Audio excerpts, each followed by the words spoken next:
Welcome to Project Breakthroughs. I'm David Dubé. I'm excited that you're here with me today. In this video and the videos you're hopefully going to be watching after this are videos of myself who, for those of you unfamiliar with me, my name being David Dubé, I'm a coach, consultant, author, speaker, and sales trainer, and I've been doing that for 17 years. But I've always felt that there's more to life than what we see. Back when I was in school, like grade school, middle school, and senior high school, I always felt that there was this inner calling, there's greatness outside of the reality in which I was experiencing. I knew that from a very early age, and I could sense it constantly in the things that I did and the interactions that I had. And it wasn't until after I graduated high school where I had an amazing shift, one where I realized the truth of what I've been feeling for so long. That truth led me to an awakening in 2008. And in that awakening, something I had experienced that a lot of people may or may not when they come to an awakening is your ego dies. Who you believe you to be becomes different. You become as if a part of you dies is really what it comes down to. The ego part of you dies. And when that happened, I went into a deep depression for quite some time. And that depression, when I came out of it, I realized I couldn't stay in it. I had to do something. There was more to life than what was going on there. And I came out of it, and then there were more realizations and more brick walls, more barriers that I came up against that prevented me from really living the life that I wanted and having the potential to do the things that I really, truly desired to do in my life. And those brick walls sent me into more depression. And so I came out of it, I plateaued, and then I hit a brick wall, and I took a dive again. And this happened 3-4 more times since then. And life is full if you so choose it to be. If you want it to be, life can be full. And if you've swallowed that pill and you've hit a brick wall and you feel like you don't know what to do, you don't know how to move forward, a part of that brick wall is knowing or not knowing that there are people like you out there. That there are people, there are circumstances, there is life greater than what you know and are able to experience on your own out there. And therefore, in my wanting to find the community, the right community for me, is I created Project Breakthroughs, because I know that I'm not the only one. I know that there are so many of us going through struggles and trials and tribulations where the freedom that we sense is there, but we can't get to right now. There has to be some way to transition. There has to be some way to get there. And that barrier, that's why this is called Project Breakthroughs. It's a breakthrough. It's a barrier between you and what you truly want and desire, and not knowing how to get there. And a part of me is feeling that there is this idea that we have to go it alone. And I'm in coaching circles, I'm in coaching groups, I'm in masterminds, I'm in this constantly evolving, constantly expanding state of personal development all the time. And you might be there as well. And here's what I find with those groups. A lot of them are individualized. And when we swallow that pill and we have an awakening and we come out looking for more, we're like, where do we go? And then there's all this information that is it right? Is it wrong? Is it mine? Is it not mine? Do I accept it? And who can you talk to about this stuff? Where do you go to share the information that you know, or the questions that you have to get the answers that you want? It's confusing. And at times, we just don't know what the hell to do. We don't know where to turn. And so my thought, my idea in this world with this premise is that, you go it alone, you're only going to get so far. But if we come together, we can go anywhere. And so Project Breakthroughs is the idea that we can go anywhere, that we can do this not alone. We don't have to be this individual lost in the woods with all these people, but still not know who they are, not know what their meaning is, what their wants and desires are, and what their goals and their achievements. And they all seem so separate from us. Like I said, in the coaching circles that I'm a part of, it's like, hey, we're going to show you how to do all this, but you go do it alone. It's not what Project Breakthroughs is about. It's not you go do it alone. It's join us. Come participate. Learn more about who you are. And in learning the development, the self-development, the personal development, the spiritual growth, the mental growth, you'll grow in your family, you'll grow financially, you'll grow mentally, you'll grow spiritually, you'll grow in all these different ways because you are in a place of people who support you, people who want you to do better than where you're at, who want more for you. And they want more for themselves. And because they want more for themselves, they're willing to give of their time to help you get what you want. Because really, the truth of the matter is, we feel like if we exchange time, we often do that for money. But the real rewards come from exchanging who you are to someone else and getting or participating in their transformation. There's the true transaction. There is the emotional transaction that's rewarding. The money comes after doing that. The money comes with doing that. But most people don't. We separate those two and we say time equates to money. But the irony is, we all know this on a subconscious level, if not a conscious level, that when you exchange time for money, you feel spiritually unwhole. But this is why coaching is so huge and so prevalent now, even though most people who are coaches make less than, is it like less than $10,000 a year, is because the transaction is the exchange in that emotion of fulfillment. They receive fulfillment in your transacting with them, and that's where the true fulfillment comes. The money comes with that. And if you're doing it right, a lot more money will come from that. A lot more of the finances will come from that. But that's not what this is about. This isn't about all of that. The idea is that the transaction is an emotional one, and that emotional one, if done correctly, translate to greater finances than you could think of. And it's not even the finances that you're looking for, it's what to do with those finances. And that's where the true rewards are. But our society tells us these are the right things, and they're all compartmentalized. And in those compartmentalizations, we lose ourselves. We lose who we are. Because society says this is the way it's supposed to be. And you have this innate feeling in you that that's not right, that's not true. So I want to introduce you to my friend Danny. Danny is a great friend of mine. We've been friends, 5-6 years now, maybe even longer.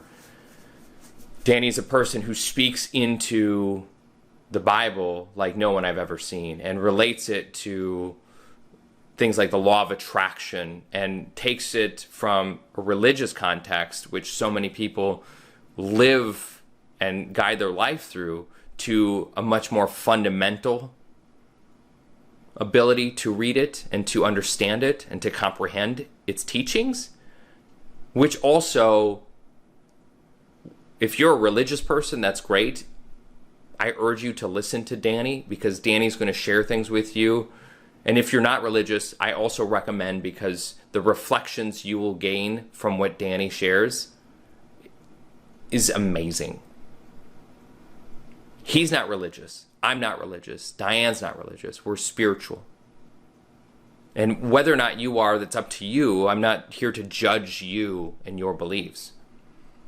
But what Danny shares with us all about the Bible and the true translation of it will make you question all the things that you've learned up to this point, whether it's religion or spirituality.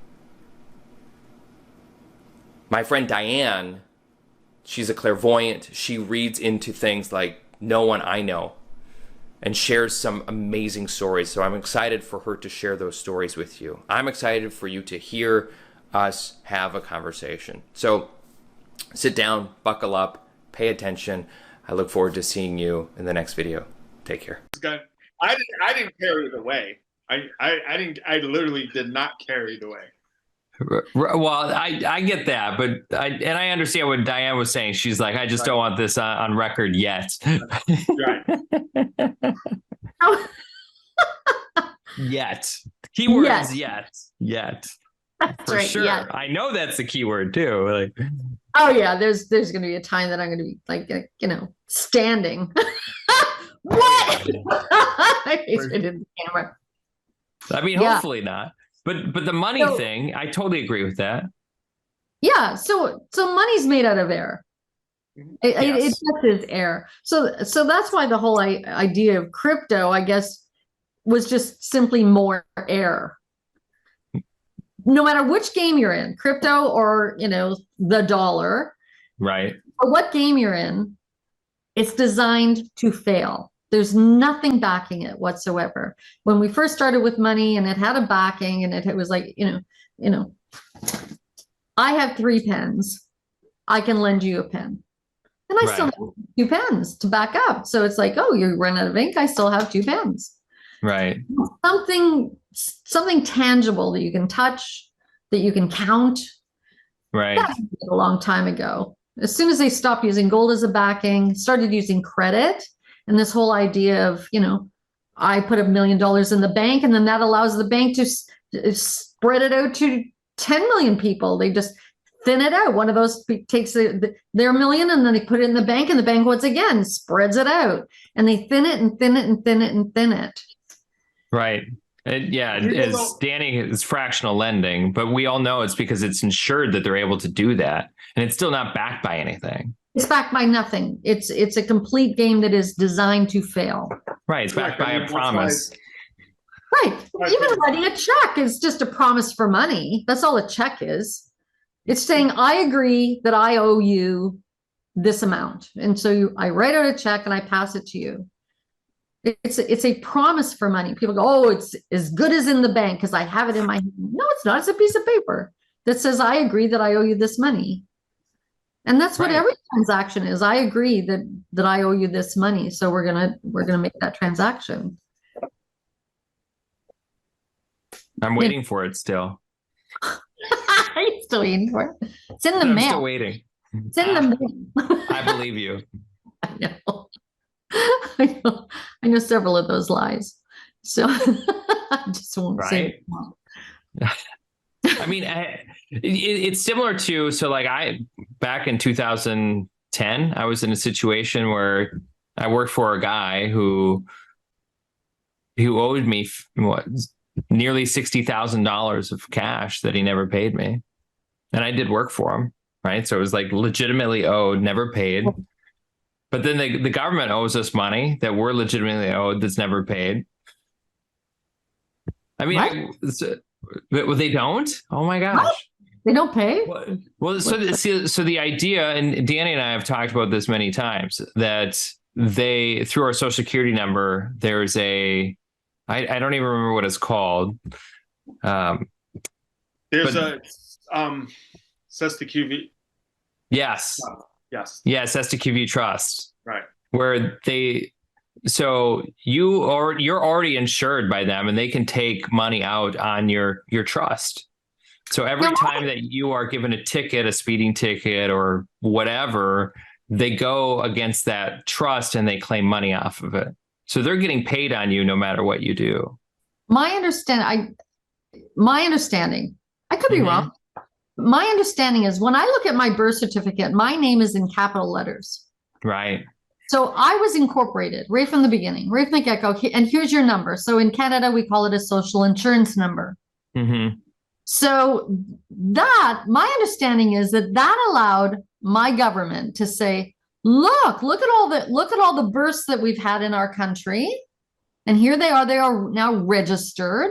So I now am put on the records like a business as to how much money I'm going to bring into the business. So in other words, as I grow and then I start getting a job, and then I start paying taxes, and then I start spending my money. So I'm building the economy, I'm giving money to the government. And at the same time, the government themselves can borrow money over the fact that I'm doing this. So the government gets to borrow money, and wherever that money gets borrowed from is anyone's guess. Exactly. But Well, it's you bring up an interesting dynamic here. What'd you call that number again? a social insurance number. Right. Let me bring this. I like it. They actually tell you what it is. Let me bring that to a biblical. What's the acronym? Spell out the acronym. Yeah. It's You're my born sin into number. Sin. Yeah. Yeah. I'm born into sin. And my name has been put in capital letters because that's what you do when you're incorporated. When you're in business, you put it in capitals, and then you're given a registration number that they call a SIN, a social insurance number, and then the government can instantly, from the second I'm born and that's registered, that they can start borrowing off of me because I'm a commodity. I'm going to start bringing money into the country, out of the country. I'm going to start producing. I'm going to have. Understand why the politics right now with the whole, reversal of Roe versus Wade. How that plays into this, because they have no idea what's happening on the back end of this. Sure. And we involuntarily were put into this game from the minute we were born. Right. And our parents were, and our grandparents, and so on and so on and so on, with actually none of us really knowing what game that we're in until we grow up, and all of a sudden we go, wait a minute. Actually, there was a time where people were born into freedom, depending on when it started, but there's a timeline to when all that started. But yes, so there's right, the 1913, 1933, whatever time frame that was. But yeah, there was before then. It's like all these things changed. Like, I mean, when you bought real estate or you bought a home, you actually owned land. Where today you're buying real estate, but you don't. Most people don't even know they don't even own the land that their house. May I take it just? I totally agree. May I take it even one step further back from that? No. I have my Métis card. My ancestors were Native Canadian, where they didn't own the land. That's why even the whole concept of owning land, it's like Bitcoin, owning air. It's like, what? I'm buying air. It's the same idea with the Native Canadian Indians, and the same with the U.S. It's like, what do you mean you're going to buy my land? Oh, I'll take these beads, take this whatever. And it's like, okay. We share the land, right? The land was meant to be shared, not to be owned. Yes. Yeah. And because it's supposed to be cultivated, and you lose respect, and we've lost respect for it. It's so interesting. Like the original French settlers, the French were the traders. They're the trappers and traders. They loved Indian culture, right? It was the Brits who hated and despised everyone who wasn't them. Yes. It's so crazy to me. Thousands of children that were just found murdered. There are massive grave sites here in Canada, right across Canada. And they were Indians. When I hear people saying to me, oh, the government would never do that. Like, what part of the sand have you got your head, and how far in is it? You know, I'm sorry. When the Native Canadians were saying they took our children under the pretense of, we're going to tame the savages. We're going to educate them. We're going to give them religion. We're going to give and give and give and give. They're in mass graves. Right. Government did that, and the religion did that. The people who are telling us that they're in charge of our lives, the government literally, within hand with the church, literally tore children out of their homes against their parents' will. So even looking at today and what's been going on the last few years, and with here in Canada with the truckers and the rallies, and it's like, oh, they're breaking the law. It's like they're protesting. Right. We're allowed to do that. We're allowed. Last time I checked, we're Canadian. We're allowed to have an opinion. We're allowed to say, no, no, I'm sorry. You're not going to do that to me. It would have been nice that when the native Indians were literally having their children removed from their homes, never to see them again, that someone said, this isn't right. It would have been nice. So here we are, how many years later, and we get an apology? Oh, well, they want money. Those Indians, they want money. I'm sorry. I can flash my card. You know what I want? I want people to get a grip on what is important.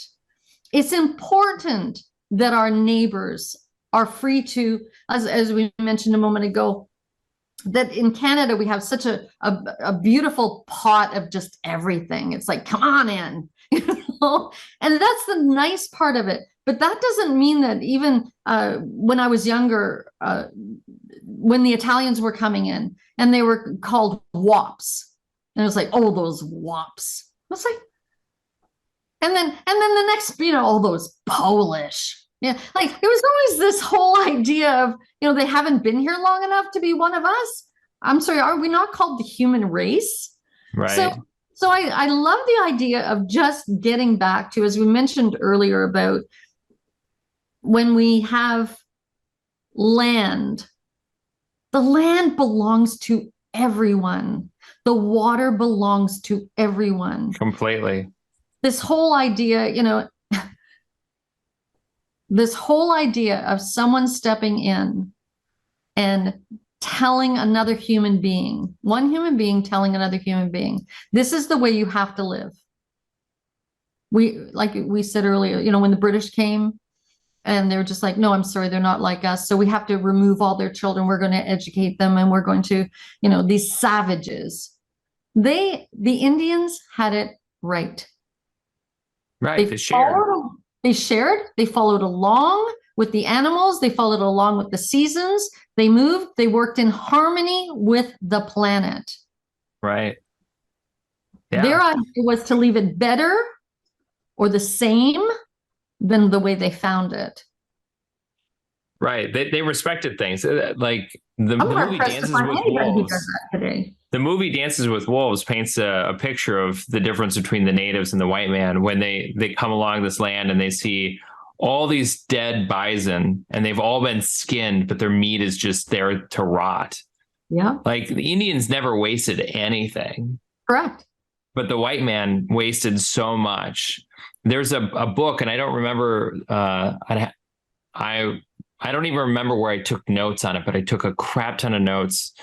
And this guy wrote in the book that the largest genocide that was never published, never talked about, it's hidden away, is the native genocide of North America. The natives were slaughtered in I'm talking like hundreds of thousands, more than 100,000. Like if there were so many of them were just destroyed and never talked about. No one ever talked about it.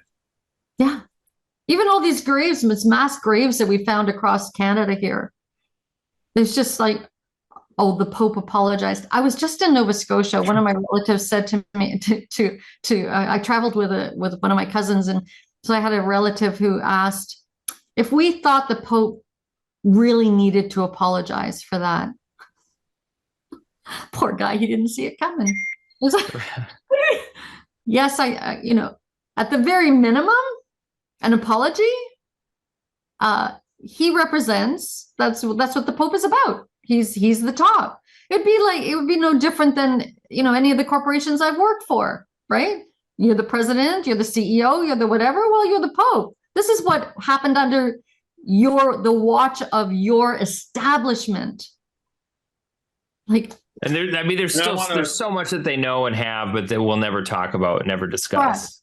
Right. What, Danny? Check your history too. The Puritans are not part of Puritans shouldn't be included with the quote unquote church. That's the very true. What is What is that? Not going to get into. People need to go. I'm not one that's going to like share a lot of info, but people should check their history when it comes to the pure. Because when we say the word church, we tend to lump a group of people in one category. So, for instance, I know what you mean when you mean the church. Generally, you mean the Roman Catholic Church. Oh yeah, I could easily say Roman Catholic Church because Right. we're Christian. Yeah. Just be more specific because. Yeah, for sure. Thank you. Because if you're including, there's also the Puritans who were a believer. They basically believed in God as well, but they were their own, almost like, just for a comparison, people have different doctrine. The Puritans had a different doctrine. So during that time, they were not ones who carried guns, even though lots of the settlers at the time did. And even when they did, it was to protect their home, not for intimidation. Right. So they lived in harmony a lot of times with the natives. And so when you check your history on a lot of these things, you find this stuff that was never taught. But, so there's certain, so when you compare, like in today's modern day era, I'm going to give an example. The LDS versus Christians versus Catholics. They have completely different belief systems, completely different doctrines. And most of them are just, a lot of times they get lumped in together with each other. Oh yeah.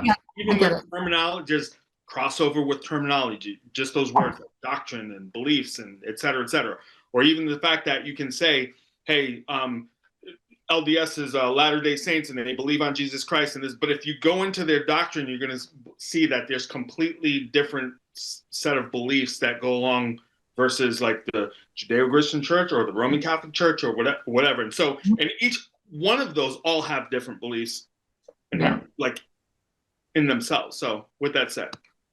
Yeah, thank you. Yeah, great distinction. Okay. Hold that frame. We'll go back. The Roman Catholic Church, of which I was raised under, that was so I have, we all have our own stories. We all have our own experiences.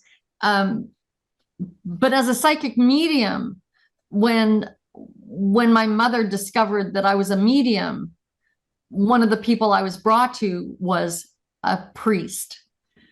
And so he instantly, which I find it funny because it was never questioned whether or not I could do it, because I could, and it was so obvious and provable. You didn't hide it very well. I didn't hide it very well. I didn't. So even though my mother wanted me to, but the priest said that this was the devil. So he wanted to have private sessions with me. I was 12. And I was just like, oh, my spidey senses are just screaming at me, do not be alone with this man. Like, do not. And so then I shared that with my mother, like, no, I don't want to be alone with this man. And so then the priest said, see, that's the devil. You see, I'm telling you that she's going against God's wishes. And I'm like, wait a minute, whatever I can do, I'm a child. I'm trying to figure all this out as a 12-year-old, right? Am I not the child of God? Does God make mistakes? Oh, but there's the devil. And I was born in some kind of sin. And I'm like, I used to lie every week at confessional, for Christ's sake, because what did I do wrong all week that was so bad that I had to go to confessional? So I'd make up all this shit in confessional. And at the end of it, he's like, oh, is there anything else? Like, yeah, I lie. Because I had nothing to say. Right. This whole idea of focusing on sin, focusing on your less than, focusing on something that came to you as a gift. This is like, telling someone like, Celine Dion. It's like, I'm sorry, you have this amazing voice. You might want to keep that quiet because, singing is a sin. It's like not a gift. It's a sin. So, we as human beings have been taught to judge, and I would love to see that released. Just embrace each other, embrace our planet, that there's plenty to go around. I just read an article this morning about the where it's surmised the population of the world and where it's surmised to be by the year 2050. And it was all these, it was a really gruesome article that I read. It's just like, there's plenty to go around, plenty, but just not under the umbrella that we are currently living under. When a year ago I could buy a can of tuna for $1, and now yesterday it was at like $4.29. Right. What changed besides their mind? Right. Right. I know. Excuse me. Is anybody paying attention to what's going on in the world? It's all made up, all of it. The challenge is with that, and you're 100% correct. The challenge is most people who are Catholic have never even read the Bible for themselves. That's the crazy part, because they would see immediately, if they did, that most of their quote unquote religion doesn't even line up with the Word of God, period. Yeah. I can give you 5 examples right now off the top of my head. Go for it. Okay. Go for it. So one, baptism. Baptism's in the Bible. There's John the Baptist, baptized Jesus. There isn't one single baby talked about as being baptized in the Bible. It's only this many people came to Christ and was baptized, but every figure that they show, and even if you look at even the movies of interpretations of the Bible, none of them were children, or they shouldn't be any. Well, at least not kids. There could be teenagers, etc. Because even in the tradition back then, like, you were considered adult at 13 or 14 years old. That's why they said, bar mitzvahs, etc., right? So then priests not being able to get married. Like, there's nothing in there that says, there's nothing. The Bible talks about priests, prophets, etc. And the only people who devoted their life to God were the Leviticus tribe, right? But it never said anything about not being married. In fact, the Bible even talks about it's not good for man to be alone.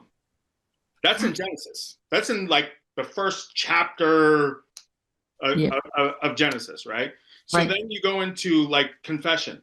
It talks about confessing sins to others, to Christ, to God, etc. Right? It never said you have to go to a priest to be, one, absolved, like to one, confess, but two, to be absolved. For me to go to another human being. Correct. Another human being. No, it does say you can came into this planet, stripped naked, just like me, and suddenly they get to say whether or not I should be ashamed of myself. Correct. They get to say that I've suddenly been freed of all my guilt and all my shame. Right. No, I'm going to give you some penance first. Oh, how about that one? How about that one? Penance in the church was for people who, like, they would have to pay a price or pay something for their sin, right? Yeah. And that's just the priests of the day basically kept it. There is nothing in the Bible that talks about that. Nothing. So people have been put in the dark. Yeah. In a quote unquote religion. Christ came that, John 10:10 says, Christ came that I am come that you have life and have it more abundantly. It never, like, all these other things that it talks about, like, especially with, if I grew up, the reason why I can say this too, I grew up Catholic. Okay. Went to communion, had confirmation, et cetera, et cetera, et cetera. But baptized, all that stuff, right? And none of that, when 20 years later, I decided to just pick up a Bible and start reading it myself from cover to cover, I'm like, I can't tell you how many things just blew up in my face that I thought because people told me or indoctrinated, and I love, this is the best part, I love how many people have opinions on the Bible who've never read it. Yeah, right?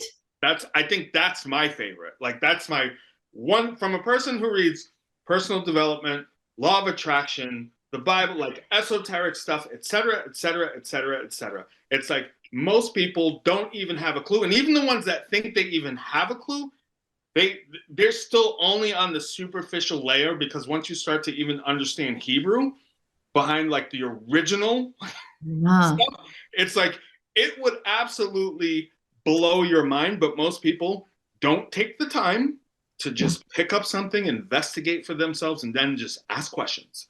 And then see how fast you get shut down with ignorance and, in your case, like you're of sin and, this, that, the other. And when it talks about taking your talent, what God gifted you with. Yes. Right? Yeah. And then and pray for no way. Pray gifted you with. Yeah. So, Diane, multiplying your talent. I have a question, Diane. Yeah. So you're a psychic medium. Are there psychic smalls and larges too? I have boxes of clothing of different sizes. Okay. Depending on last thing about the Catholic religion, I'll talk about. Like, even as a believer, right? And I do not use the word. That's why you'll always hear me use the word believer or kingdom citizen, not religion. If I'm using the word religion, I'm talking about the people who have beliefs, who've never questioned them, never tested them, never read for themselves, and never investigated. So when I say that, it's about rules, regulations, and rote memory. Like, they just believe things that they're told. Huge. They're sheep. Yep. That's how I perceive those people. Then you have here's another example from the Catholic religion. Ready? You always have the cross with Jesus on the cross. Yes. They focus on Jesus dying for your sin, paying the penalty for your sin, all these things. Is that the whole story? No. That is one piece of the story. Like baptism, his birth, his discipleship, his being put on the cross, him resurrecting, which is the most powerful part. And even though that's still but it was to restore us to a right relationship with God, but yet we still have him on a cross. Yeah. Right. Mine. I've had to question everything that I've ever believed once I read that book for myself, even parts I didn't even understand. Yes. And then I go back and I keep reading it, and it's just, then you start reading, you pick up, it's revelation after revelation after revelation. Most people won't even ask. Of a parable, like you can sort of, like, they're trying to get a point across in a story, but sometimes I just didn't understand the story. It's like, what am I supposed to get out of this? So there's lots of things most people just don't, and Jesus even explains the part about the parables in the scriptures.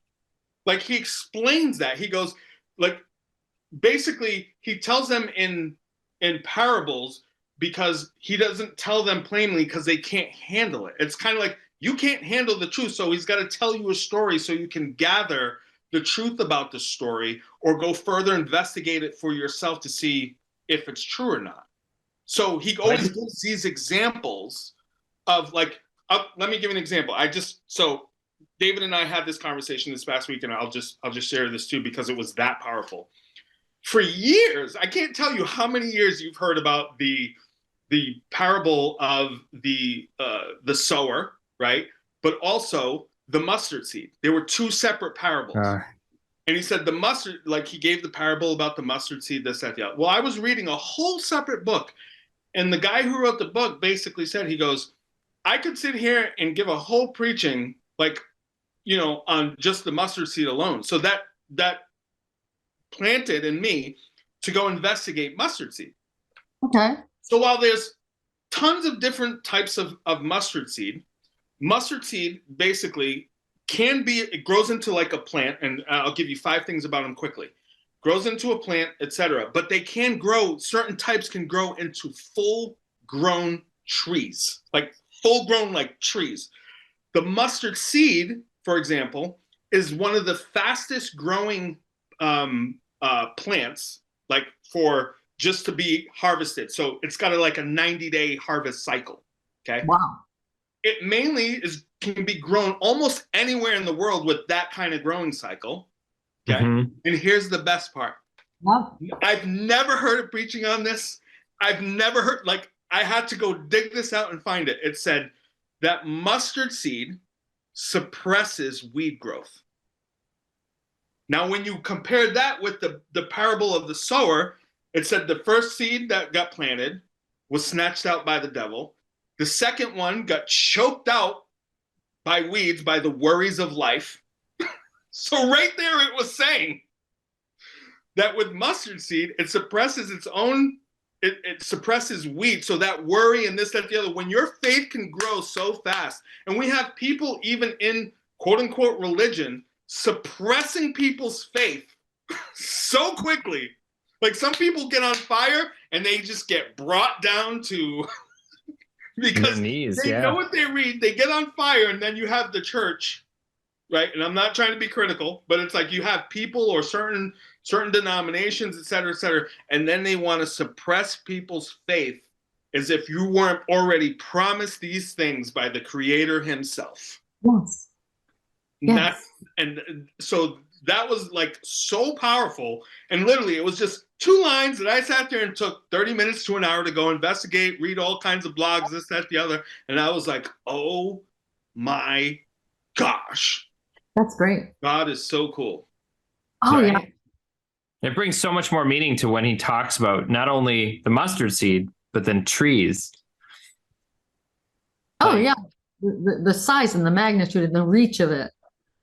Right, completely. And I, like Danny told me this past weekend when we were having this conversation, he's like in person, he's telling me the story. So I Google on my phone, mustard tree, and they're huge.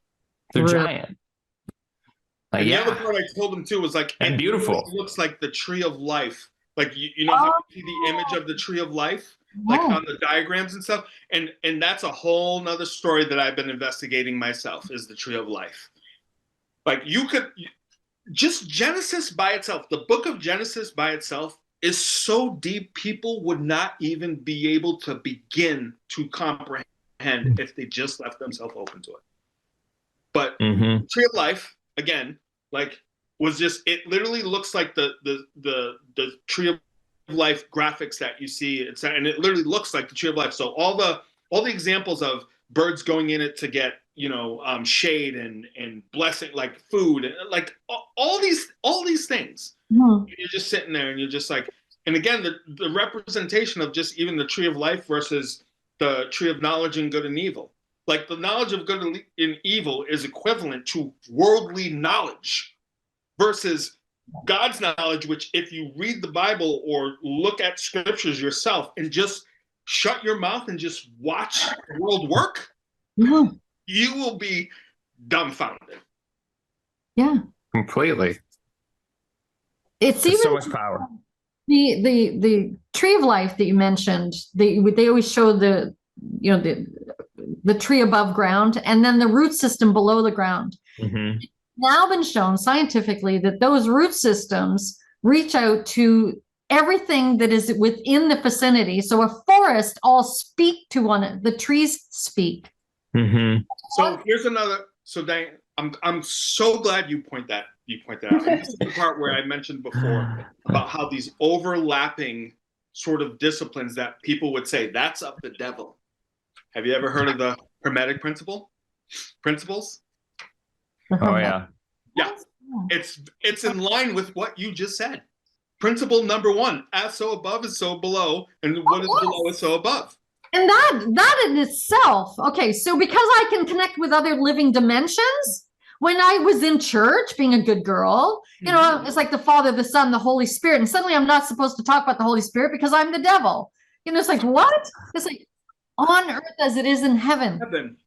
Everything that I have lived and experienced, I have spoken to people who have, I refer to it as taking responsibility for their own life, that they just said, I'm checking out. And they took responsibility for that. We're told in the Catholic Church that you're going to go straight to hell. You can't kill yourself. You're going to be in purgatory for eternity. Do you want that? I'm sorry. I've talked to these people. They're living in another living dimension, the dimensions that we came from before coming into this physicalness. And then we're going back to. My dad was a hunter fisherman kind of guy, scratch and spit. He was a mechanic by trade. And he was just a tangible kind of guy. And he was watching sports one day. And in halftime or what have you, I was reading a science book, and he says, "What are you reading?" I said, "Oh, I'm really at a great part." I said, "Can I read you the page?" He goes, "Sure." So I read him the page about multi-dimensions and what have you. And he says, "I wouldn't pay no mind of that shit." And I went, "Go back to your sports. We're good." And I kept reading. When my father died, he had a heart attack. Now, my dad had had a stent put in that they told him would last about 10 years. And it did. And then they said, when it needs to be replaced, we will deal with it at that time. Unfortunately, when he did have the heart attack, when it did get clogged and he had the heart attack, he had a kidney stone. So the kidney stone was blocking his kidneys. So their kidneys were failing. They couldn't do anything with the kidney because he had a weak heart. They couldn't do anything with the heart because his kidneys had failed. Shit. So, however, the morning that he had the heart attack was a Monday morning. And they brought him back. And when I went to ICU, he's sitting, my dad's so adorable. He's sitting up in bed at the ICU, and he's flirting with the nurses. I could hear him as I'm walking down the hallway, flirting with the nurses. He's laughing. He's having a great time. I'm like, "Hey, how you doing?" He said, "Not too bad for a dead guy." And I said, "Well, they brought you back." He says, "Yeah, but just in time to tell me that I'm dying." And so then he explained to me that his heart and his kidney, he just said, "There's nothing that they can do for me." He goes, "I'm going to be dead in a couple of days." I'm like, "Well, I guess we better spend some time together." Oh my. He had a near-death experience, an out-of-body experience, where when he literally died, he could hear the doctors and the nurses and the carryings on. And he could hear that someone, as he put it, someone was in trouble. Well, then he said that he was on top of, like, looking down, like from a bird's eye. Right. And he was looking at this body laying on this gurney, and he said, "Wow, that poor bugger's in trouble." He said he was blue, and he said, that poor bugger's in trouble. And then he said, "Holy shit, that poor bugger's me." And so he recognized himself. He's like, "Wow, that's interesting. I must be dead." But he was watching everything and listening to everything. And then he saw when they brought him back. And then they brought him back in order to tell him that he's dying. But that experience alone for him, all my life of all the things that I've gone through, suddenly my father and I could have a conversation about his experience, about being still alive, but no longer in his body. Technically, he was dead. And he saw his body, and he heard, and he said that even afterwards, he talked to the doctor about what he had experienced and what he saw. And the doctor went, "Yeah, that's pretty much what happened." And so the doctor had no doubt that, yes, he witnessed his own demise.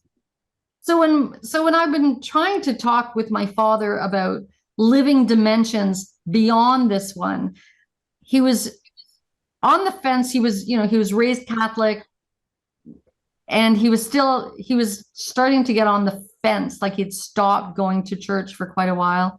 And, but he was starting to question what's really going on. And that was the biggest gift that he said that he could ever have received, was that he was okay with dying.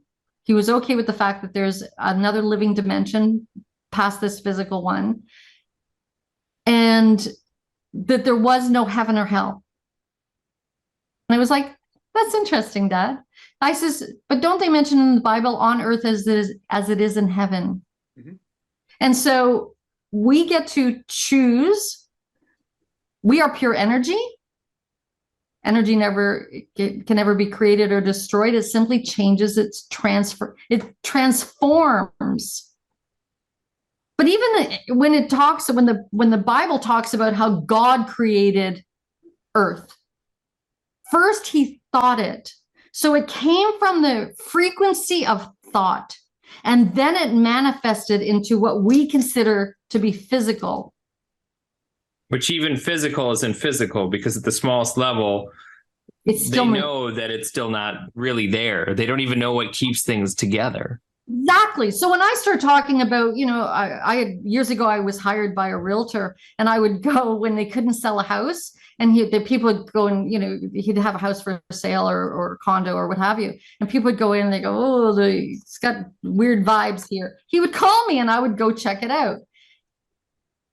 And everything is energy. That's why you can hold a pen and I would know who the previous owner of this pen was, what their personality was, maybe what they used to sign it with, because all that energy is within each object that is in the world. It has a memory. Everything has a memory. So when we, as the creator's offspring, what we think manifests into physical form. So when I would go in, it was cute because even when I was doing some of these, what I refer to as, clearing of energy from these places, I would go and suddenly something would, slide across, the kitchen counter. And it's like, is that all you got? It's like, but we're being taught and told to be so afraid of the afterlife. Well, the afterlife is the before life. It's the same life. It's all part of who we are. It is the same life. So there's no such thing as time. Right. There isn't. And there isn't. That's why even in my book, I talk about, I had been told years ago that when you try and contact someone that is departed, once you hit that 100-year mark, you don't even bother. You can't communicate with them, and it's too much in time. Well, I went in Goderich Museum here in Ontario, and I spoke to my friend's great uncle, which was the captain of a great ship of an ocean that went down in 1914. And here we went to the museum, which had millions and billions of energies of people and artifacts. And they had in the exhibit, they had the Captain Ed McConkey's pocket watch and diary that he had on his possession when he died. And so there was always questions as to what happened out on the lake that day of the great storm, because some of his life jackets from his fire were on the bodies that washed ashore from other ships. So it's like, well, what the hell happened? Like, I leave on a ship and it's got my name of, the Regina name on because that's the name of my ship. But suddenly it shows up on the bodies from your men from your ship. What happened out on the lake that day?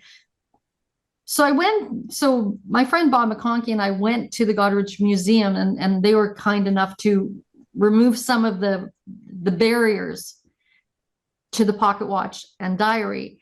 And so I was able to do psychometry by just simply having my hands close to those objects. And he came in like that. And because he was a captain, he had meticulous communication ability, because we take our personality with us. Oh, yeah.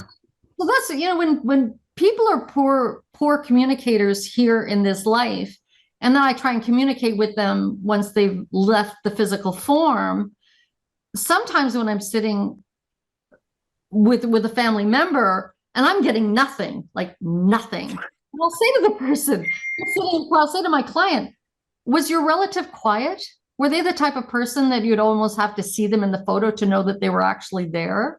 Like that they were not boisterous. They were not the person that would kick the door in and here I am kind of person. They were quiet. And they went, oh yeah, that's them. Great. Well, they still are. But then once I broke the ice on that, so then we can get beyond and then start having those conversations. But the captain, Captain Ed McConkey from the Goderich Museum, was able to explain all the things that happened out on the ocean that day. And when I asked him, how did the ship sink? I physically transported and was on the deck of that ship. Wow. Because I heard him say when Bob had asked me to ask his great uncle, how did the ship sink? So when through When you're having a mind-to-mind conversation with a human being that is alive, it's called telepathy. When you're having a mind-to-mind conversation with someone who has departed, it's called mediumship. So I was having this conversation with Captain Ed McConkie, and I asked him, how did his ship sink? He said they lost their rudder and they took a wave on the starboard side. So I repeated that. And then I said, I have no idea what that means. That's what he said. That's what I revealed. But as soon as I said that, in my mind, I had an out-of-body experience where I was now standing on that deck of that ship, and I was nauseous. I had to physically grab the display that I was standing in front of, because I was going to lose my lunch. Like I'm on a ship and it's out of control. And then when the wave hit, it was like, okay, now I get it. They lost their ability to control the ship. There's a fin underneath the ship. They lost, severed, and then they took a wave. And I was on that ship. So I started, and that happened over 100 years ago. And I was physically, in my mind, I was completely there. I was not aware of my physical body or being able to communicate or anything. I was there. It's the real version of VR. Yep. And so I started recently reading the book, The Holographic Universe. Great book. Because my friend Stephanie, she said to me, if you went back now and went back and connected in with the captain and went back on that ship again, would you see yourself? And I was like, that is such a deep question, because time and space it's not linear the way that we've been taught, Right. It's constant. It's continually living as a living organism. It's a living thing that we can go back. So those mediums that told me years ago that you can't go back 100 years, total false. I've proven that to be wrong completely. And I truly now believe, because of some of the out-of-body experiences that I've had, I'm now of the mindset that when we go back, I would see myself again. I would see myself there because it happened. Right. And it's a living memory. Some people call it the Akashic Records. Right. You think about it as a giant library of some from the things that ever was, is, and will be are in the Akashic Records. It's just living in why technology and where they get these names from. Right. And it's really good. I'm glad that you brought that up, because having the vocabulary to even try to explain some of the experiences that you are capable of having, there are no words to explain it. They just haven't, there is no words to, that's when you start talking about feelings or you're reaching to try and find words to the experience that you have. Like I said, I was standing on a ship that went down over 100 years ago. I was literally there. Well, and the crazy I'm standing in a museum in Goderich, Ontario. At the same time. Exact same time. Yep. It's like the oversoul. I don't know what so an oversoul is like we share souls, and they're in multiple, so if this is the earth, the face of the earth, here's one oversoul, here's another one. I mean, it could be on the other side of the right, but it's like there's another soul, like a parent soul that you're off of, that you're connected here on. There's multiples of those that are not exactly dimension. Right. That's why deja vu is so interesting. I have them all the time. I used to have them constantly. I used to focus on deja vus and really study them. I was having lunch with a friend years ago, and I got wrapped up in such a deja vu that was so strong that she was talking to me, and suddenly I just interrupted her and I just said, red hat, crash, baby cry. And then it happened. So when I'm pointing at the front door of the restaurant, she looked, and in came a woman with a red hat. It was totally out of my sight. but I just said, red hat, crash, baby cry. And then it happened. And I said, I had no way of explaining the How day you knew it. that I was in without actually illustrating how strong that deja vu is. And I think that's when our cells that are still alive and very active in other dimensions are having the same experience, and we're picking up on each other. My mother passed away in 1999. Pardon? Call that sin? They said, going back to the previous example, I said, but they would call that sin. Yeah, that's a Right. sin. Yeah. Right. Pray for me, please. My mother reincarnated. So my mother passed in 1999. She still comes to me. She comes to me as my mother, as the energy of my mother. And one day she came to me and she said, "Hey, I reincarnated. Do you want to see me?" I'm like, "Yeah." She said, "Go on your computer." I did. She told me where to go. I followed her instructions. And there was a YouTube video of a little girl singing in a bar, and her father was sitting on a stool playing a guitar. And this little girl singing. Now, my mother wore glasses at a very young age. She also had an overbite, when your bottom teeth are just slightly in front of your top teeth. So. Oh, an underbite. An underbite, is that what they're called? Yeah, underbite. Yeah. My mother had an underbite where her bottom teeth were slightly in front of her top teeth. Right. And she had curly, curly, curly hair. My mother yodeled. And so as a child growing up, my mother sang all the time and she yodeled. And it was the most amazing acoustics. Wow. My mother's now deceased. She's telling me to turn on this video. I turn it on and here's this little girl and she starts singing.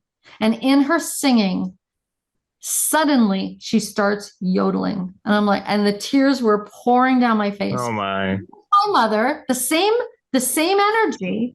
It's what the saying that says that not only are you the ocean in a droplet, but you're the droplet. Right. You're the drop in the ocean. Yeah. Ocean in a droplet. So she was still had the energy and awareness of her as my mother. That's amazing. And a full awareness of herself reincarnated here on earth as that child. That's amazing. Herself, part of herself that could still see everything because of the dimension that she is currently residing in. She could show me herself as being reincarnated. That's incredible. And we're only beginning to try and discover who we are. I'm so excited about where science is on all of this because they are completely on board with all. At least the science that's not bought and paid for. Yeah, I know. It's true, isn't it? Yeah. It's cute because I've met people who have just said, "Oh, I don't believe in what you do. I believe in quantum physics talks about it." So I know. I worked with William Tiller for a while, and so he's totally he's just a genius. And so when I've met people that have just said, "Oh, I believe in science," I go, "That's it," and I get all excited. Great, look at these scientists. Right. Millions of awards and what have you, and they're right up to date on the science, but they're not teaching any of this in school. None of it. Of course not. And all of this beautiful connection that we have with each other and our planet has to grow. We have to become aware. Well, that's why there's people like us who are saying that this is a thing and our kids aren't learning this stuff and they need to know this stuff. And it's so important. It's so invaluable. And I mean, going back to the holographic universe, we see what 0.038% of the light spectrum, something like that. So we don't even see a full 1% of the light spectrum that is. So if that's the case, what else is in our purview that we can't see that's here existing with us? We can't feel all the things. You can't experience all the things. Out of all the spectrums that there are, everything is based on light. So sound is a form of light, and we know it's vibration. They show it. You can look at the sound waves. That right? We know that light is vibration. They show it. We can look at the waves, the sine waves.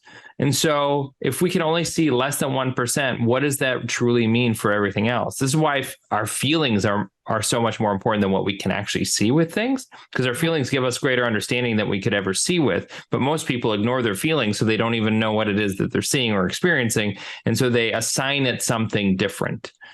And that's what happens with so many of our beliefs. And by assigning it something different or that we know and understand, we can put it in a box, put it on a shelf, and forget it exists. And that helps us stay in our reality and be safe. Like I remember random experience. I'm driving in the middle of, it's in the city of St. Paul, Minnesota. And as I'm driving, so I'm not like downtown, but I'm technically in St. Paul.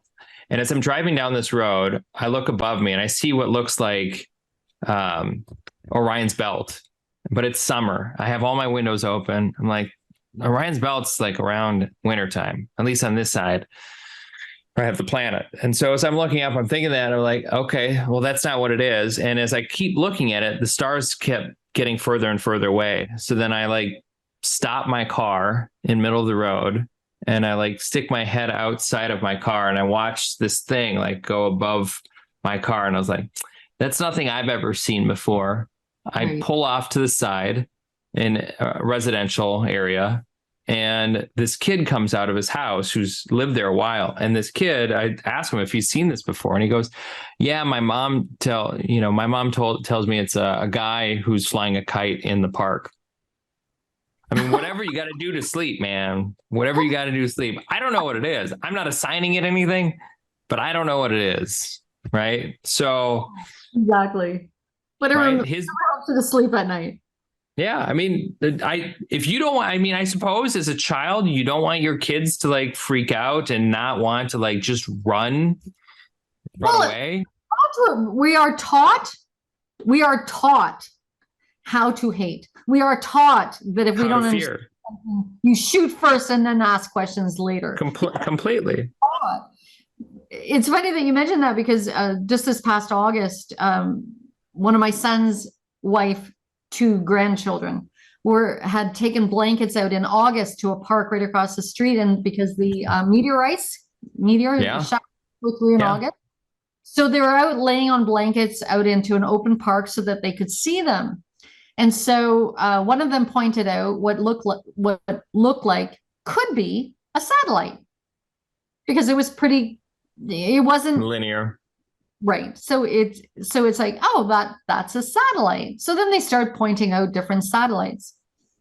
And then they would point out when a meteor would come shooting across. So they were all looking at this one specific satellite, when all of a sudden it veered, did a 90-degree turn, and then shot off as though it were a meteorite. And so my granddaughter says, what kind of satellite can do that? So my son said, that is what you can call a UFO. It's an unidentified flying objects. Right. That satellites don't do that. Actually, nothing here on Earth that we are aware of can do that. So that is an unidentified flying object. And because it is unidentified, you can now say that you saw a UFO. Right. And so they're like, that's cool. It's like, yeah. So it starts. One of the things that UFOs are addressed in the book, The Holographic Universe, and their take on it was, the author's take on it was that UFOs are from another dimension, and that they're coming here to Earth to try and enlighten us, to try and raise our frequency, to try and get us, like, it's basically calm the F down. You're not getting out of this alive. So, like, calm down and try and get us to recognize our unified consciousness, and that we are all connected, that we are together in this, and that we don't get out alive. When people, even during COVID, and I had somebody scream in my face, you could die. And I'm like, newsflash, I think it's going to Right. happen. Right? So it's like calm down, right? Like let's cherish our time here, get together. So even this idea of UFOs, I found that was really an interesting thought as to what's it all about. These are beings from another dimension coming in and of which you have total capability of connecting in with multiple dimensions that are not. So I had a friend that did took drugs in order to have an enlightened experience. That's it. And so she was mentioning colors that she saw, and I asked her, could she describe them? And she said no. Couldn't even describe some of them. Could she tell them how they've made her feel? Yes. She started she's done it 4 times so far. And in one of them, she was singing. She was just, and she could hear this voice singing. And then she realized that it was, as she started coming out of it, she realized that it was her, but the pitch that she was hearing.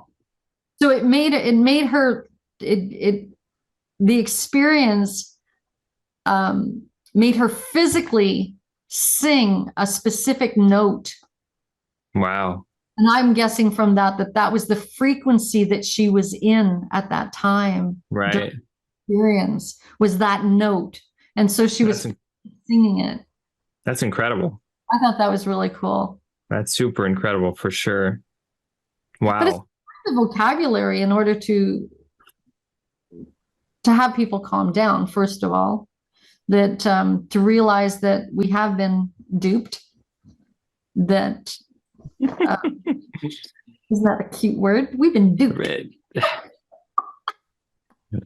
That's definitely the cutest way of putting it. Oh, we've been duped. Yeah. We've been lied to. Sure. No, that's less cute. And when we start really looking at what have we been lied to about, I had a lot of time during COVID. I don't know about you, but I had a lot of time on my hands.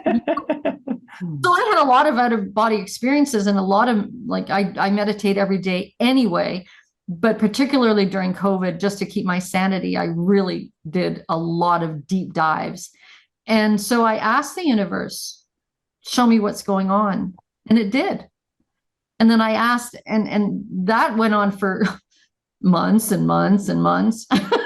Show me. Okay.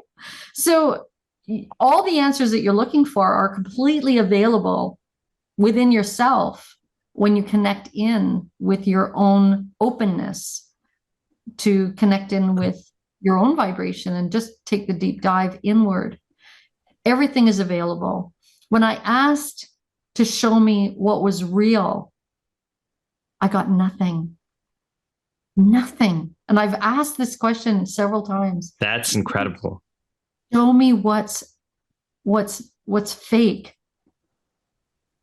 Like, show me that. And it was just blank. Wow. It was like that's a message in itself. Show me what's real. Blank. Right. It was like, but at the same time, when I would say, show me. Yeah. Show me specific, like a specific location or a specific instance, I would be taken there.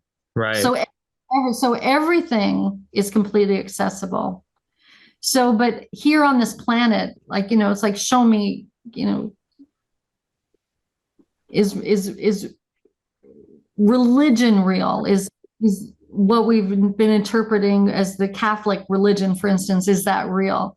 It was like, right. Oh, it's not. It's man-made. I mean, not even that. Everything is not real if it's all up here. The holographic universe expressively explains that, essentially. Is like, it's all a hologram. We create it. We're always self-creating. Yeah. So it's crazy. And it continued. It started because I've spoken to entities entering into physical form, as well as people who have passed. So there's this whole, there are several living dimensions of which we came from into this physicalness. And once we leave this physical form, we get to choose where we're going after that. It's like we're just going to go travel some more.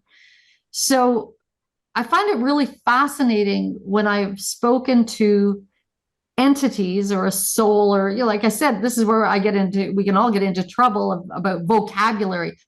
Put a name on it. Like we'll pretty much all agree this is called a pen. Well, what do we call a person that's living in another dimension? Some people call them an angel, a guide, or, you know, we have all these labels that we try and put on them. But I've spoken to some who have then told me that they were going to be born, told me who their parents were, told me the sex that they were going to be born into, told me their name. Wow. And then when I heard this, they're just like, oh no, those people aren't going to have any more kids. Oh no, that's not going to happen. And suddenly they announce they're having another baby. It's like, great. Well, Jimmy's coming. You know? Right. So we are so connected. And yet, you know, if you want to learn how to hate, all you need to do is turn on social media. They'll tell you who to hate today. I mean, the news and social media for sure. Wow. This has been a whirlwind. It's crazy. This has been a whirlwind. This has been amazing. We got to hear from the best experts here. The best stuff. Well, back when I was in church, and, you know, when I heard the words on earth as it is in heaven, it's like, yep, that's been my experience. On earth as it is in heaven. That is correct. 100%. Completely. You know, this other they talked about, no. Right. Nope. Wow. Nope. Well, going back to some of the other points you already made, there's parts in there where they talk about unseen spirits, speaking to that, like unclean spirits, like the dead, etc. It's all in there. Again, most people talks about sweeping the house clean of spirits and then more come back. I mean, it's all. I mean, it's there. I mean, it's all over the place. And again, there's angels. All this stuff is in there. And then again, most people just they don't know because they don't seek. And again, Matthew 7:7, ask, seek, knock. Right. Like absolutely. Most people. I had a friend years ago, Susan, and which became I think she became a minister. I don't know her title. She became a speaker of God in a church, and so she and I had not seen each other in probably easily more than a decade. And in probably less than 2 months, she and I literally bumped into each other in a store in different, which she and I did not live in the same area of Ontario. And suddenly we bumped into each other, literally physically bumped into each other. A whole display actually fell down. She was on one side of the display, I was on the other, and the display fell. And when we both went to pick the stuff up off the floor, it was like, Susan? And she's like, Diane? That was the second time in less than 2 months that we bumped into each other. So she said, okay, we both recognized we needed to talk. So I started booking sessions with her. She gave me a few copies of different types of Bibles, actually. And so within that, she said she was concerned the fact that I was speaking to the dead. She said, nowhere is it that Jesus, nowhere. So we were in her office. She has a computer. She's got she told me that she had access to every single Bible of everything in her program. So she ran it. And I said, oh, that's interesting, right? Did Jesus ever do it? And then all of a sudden it popped up. He did it once. And it was a friend of his that he needed information about his friend to something to do with protecting his friend. But he talked to the dead. He talked to his friend's deceased father in order to be able to help his friend today, like in physical form. Right. So she found one. And it was so funny because she went from it doesn't exist, like it didn't happen. And she was all about it's against God, right? God. That was her point, right? It was against God. And then all of a sudden when it popped up and she found one, and then she said, well, he only did it once and it was for a good reason. Right? I was like, what I'm talking about. I mean, I do it for bad reasons, really. Like, because every client that leaves my site after I have connected them with their departed loved one, not only do I get hugs and kisses and tears of happiness, and their heart has been freed, and they have faith, and they have, their heart is full of love. Right. Well, what I do she was concerned with, but Jesus did it once, but it was only once, Well, I get it from God, and I get to choose how I use it. So, and as we all do, we choose our reasons. We choose our reasons as to why we do what. But I thought that was adorable that he only did it once, and it was for a good reason. I was like, I do it more than once, and they're all for good reasons. Right. I'm still okay. So I found that really interesting that her and I had that connection, and that she just gave me these Bibles.